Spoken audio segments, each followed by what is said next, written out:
Hello everyone, আমরা আবারও চলে আসলাম বইয়ের অবহেলা গল্পের চতুর্থ পর্ব নিয়ে। যাই হোক, আমরা কথা না বলে সোজাসুজি গল্পতে ফিরে যাই। সকালবেলা আমি ঘুম থেকে উঠে ফ্রেশ হয়ে নিলাম। বারবার আমার শুধু গতকালকে ঈশিতার কথাগুলো মনে পড়তেছে। তবে কি চিরতরে হারাতে হবে আমার ঈশিতাকে? আর যেভাবে ঈশিতা আমাকে অবহেলা করতেছে, তাতে ঈশিতা না থাকাই আমার জন্য ভালো।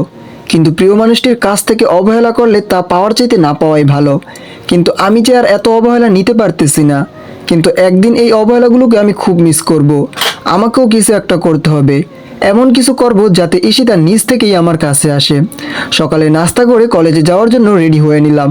এরপরে গাড়ি নিয়ে কলেজে চলে আসলাম।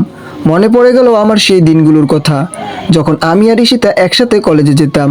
আমি সবসময় ক্লাসে চুপটি মেরে বসে থাকতাম, আর ঈশিতা ওর বান্ধবীদের সাথে মজা করতে থাকতো। আমি গাড়িটা পার্ক করে ক্লাসে চলে আসলাম। বসে আছি আমি নিজ বেঞ্চে। হঠাৎ কোথা থেকে যেন একটি মেয়ে এসে আমার পাশে বসলো। আমি মেয়েটিকে দেখে তাকে জিজ্ঞাসা করলাম, আরে দিশা, তুমি যে? দিশা বলল, হ্যাঁ আমি। কেন, তুমি কি অন্য কাউকে ভাবছিলে? যাই হোক, বাদ দাও এইসব। বলো এখন কেমন আছো? আমি তখন ঈশাকে বলতে লাগলাম, এই তো ভালো আছি আমি। তুমি কেমন আছো? ঈশা বলল, আমিও ভালো আছি। তারপরে আমি দিশাকে বললাম যে, দিশা, তোমার সাথে আমার একটা কথা ছিল। দিশা বলল, বলো, কোনো সমস্যা নেই। আমি বললাম, সত্যি করে কথাটা বলবা কিন্তু, মিথ্যার কোনো আশ্রয় এখানে নিবা না। তখন আবার দিশা বলল, আরে বাবা, আমি তো বললাম আমি সত্যি বলবো। বলো তো তুমি কি জিজ্ঞাসা করতে চাও আমার কাছ থেকে? তখন আমি দিশাকে জিজ্ঞাসা করলাম, আচ্ছা দিশা, ঈশিতার কি কোনো বয়ফ্রেন্ড আছে? তুমি কি জানো ঈশিতার কোনো বয়ফ্রেন্ড আছে কিনা? দিশা বলল, না তো, আমার জানা মতে তো ঈশিতার কোনো বয়ফ্রেন্ড নেই। আর থাকলে আমি তো জানতাম না। আর এই সব তুমি আমাকে কেন জিজ্ঞাসা করলো? কেন জিজ্ঞাসা করতেছো? কিছু কি হয়েছে? তখন আবার আমি বললাম যে, না তেমন কিছু না, এমনি জিজ্ঞাসা করলাম আর কি। তখন আবার দিশা বলল, বুঝলাম, তেমন কিছু না, তবুও বললাম। তখন আবার আমি মন খারাপ করে দিশাকে বলতে লাগলাম, আসলে দিশা হয়েছে কি জানো, ঈশিতা গতকালকে আমাকে বলতেছে ওর নাকি বয়ফ্রেন্ড আছে। তখন আবার দিশা বলল, আরে কি বলতেছো তুমি এইসব? আমাকে তো কখনো বলেনি যে ওর বয়ফ্রেন্ড আছে। আর তুমি থাকতে ওর অন্য কোনো ছেলের প্রয়োজন পড়বে কেন? তুমি তো আছোই, তাই না? তুমি না থাকলে হয়তো বা একটা কিছু হইতো। আর তুমি হয়তো হইলে ঈশিতার স্বামী, তাহলে কেমনে কি, কিছুই তো বুঝলাম না। তখন আমি একটু মুচকি এসে দিশাকে বলতে লাগলাম, দিশা, তুমি তো জানো আমি ওর নামে মাত্র স্বামী, অধিকারে না। তখন আবার দিশা বলতে লাগলো, সিজান, তোমাকে একটা কথা বলবো, তুমি রাখবে আমার কথাটা? আমি বললাম, আচ্ছা ঠিক আছে, কি বলবে বলো, যদি রাখার মতো হয় তাহলে আমি রাখবো। তখন আবার দিশা বলল, না, আগে আমাকে কথা দাও তুমি আমার কথা রাখবে, তাহলে আমি তোমাকে বলবো, না হলে আমি কথাটা বলবো না। তখন আবার আমি বললাম, আচ্ছা ঠিক আছে, দিলাম কথা, এখন বলো তো তুমি কি বলবে? তখন দিশা বলতে লাগলো, চলো না সিজান, আজকে আমরা ক্লাস না করে কোথাও থেকে ঘুরে আসি। অনেক দিন হলো তো এইভাবে ক্লাস করতেছি, এখন আর ভালো লাগতেছে না। প্লিজ সিজান, তুমি না করো না, তুমি চলো, তুমি আর আমি ক্লাস না করে ঘুরে আসি আজকে। তখন আমি বললাম, কিন্তু ক্লাস আছে যে। তখন দিশা বলল, তুমি কিন্তু সিজান কথা দিয়েছো, এখন কিন্তু তোমাকে যেতেই হবে। তখন আমি ভাবলাম, কি আর করার, কথা যেহেতু দিয়েছি তা তো এখন কথা কাজে রাখতেই হবে, নাহলে তো কথার বরখেলাপ হয়ে যাবে। এরপরে আর কি করার। এরপরে গাড়ি নিয়ে আমি দিশাকে নিয়ে বের হয়ে পড়লাম।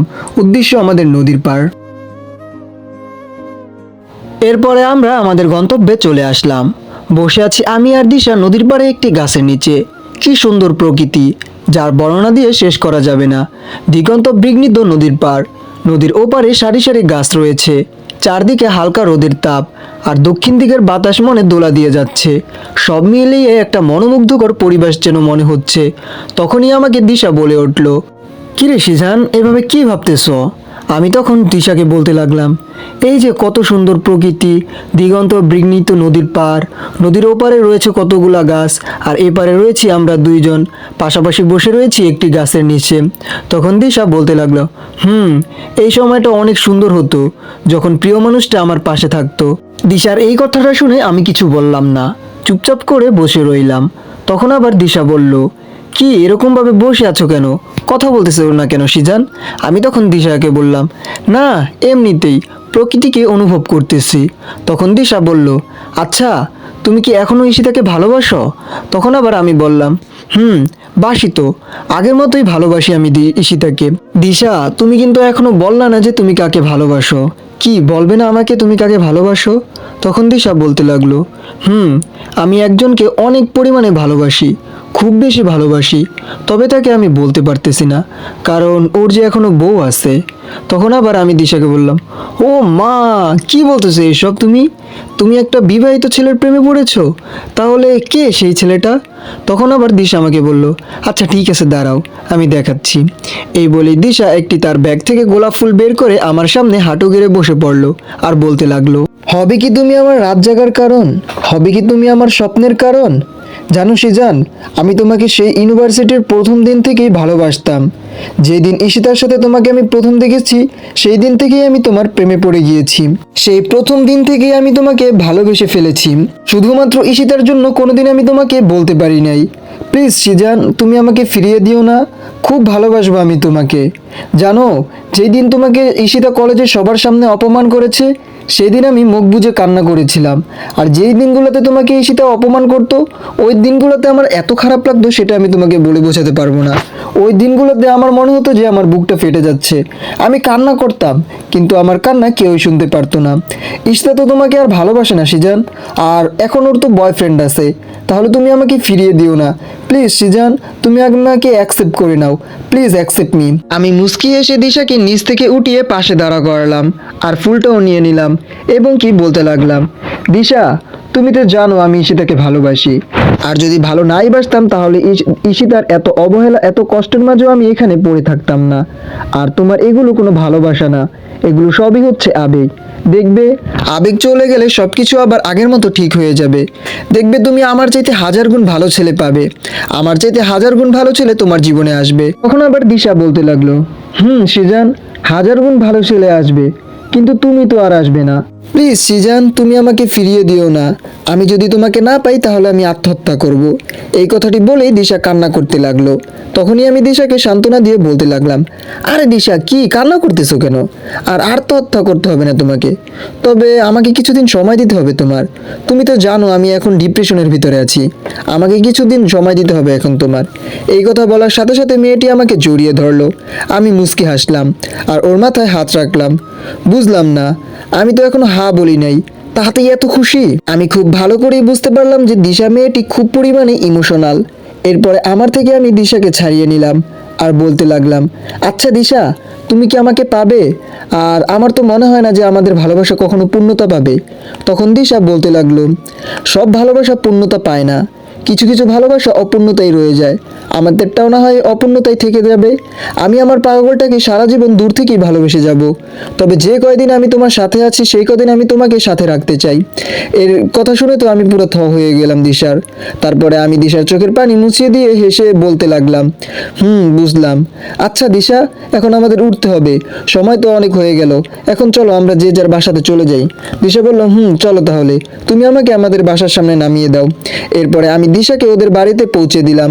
দিশা গাড়ি থেকে নেমে বলতে লাগলো আমাকে, আমি কিন্তু তোমার অপেক্ষায় আছি, তবে উত্তরটা যেন হা হয়। আমি বললাম, আচ্ছা ঠিক আছে, okay bye, see you tomorrow. Disha বলল, ওকে বাই।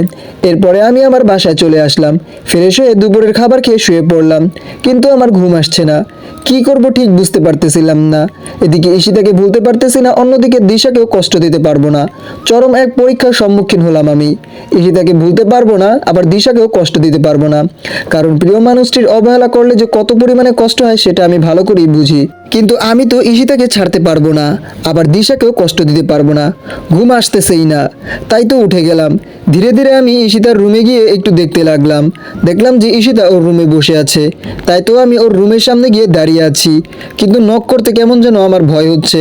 তারপরে আমি এক বস্তা মনের ভিতরে সাহস নিয়ে ঈশিতার দরজায় নক করলাম, বলতে লাগলাম, ঈশিতা, আমি কি আসতে পারি? তখন ঈশিতা ভিতর থেকে উত্তর দিল, আয়।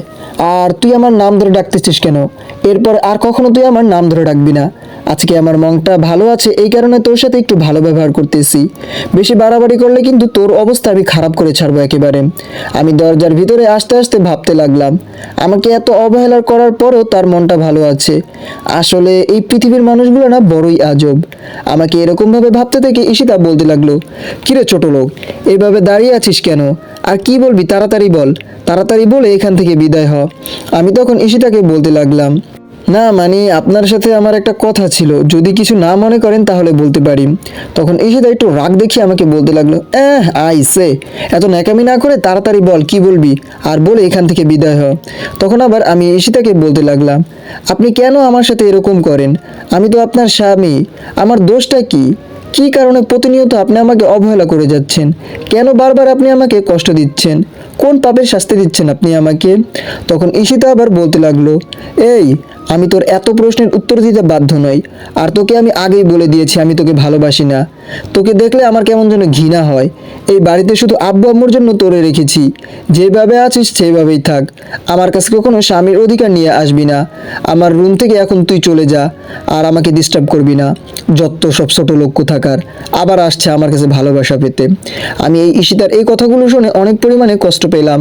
তাই তো মনের এক বোঝা কষ্ট নিয়ে ঈশিতাকে আমি বলতে লাগলাম, চলে যাচ্ছি, তবে এই রুম থেকে নয়, এই বাড়ি থেকেই আমি একদিন চলে যাব, চিরদিনের জন্যই চলে যাব।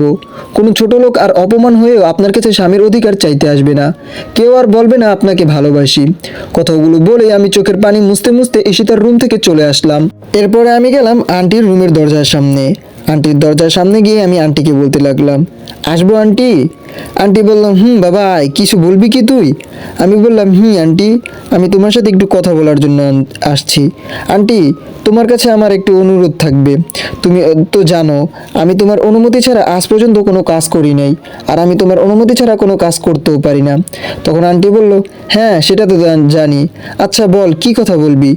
আর অনুমতি, আমি তো তোকে অবশ্যই অনুমতি দিয়ে দিব।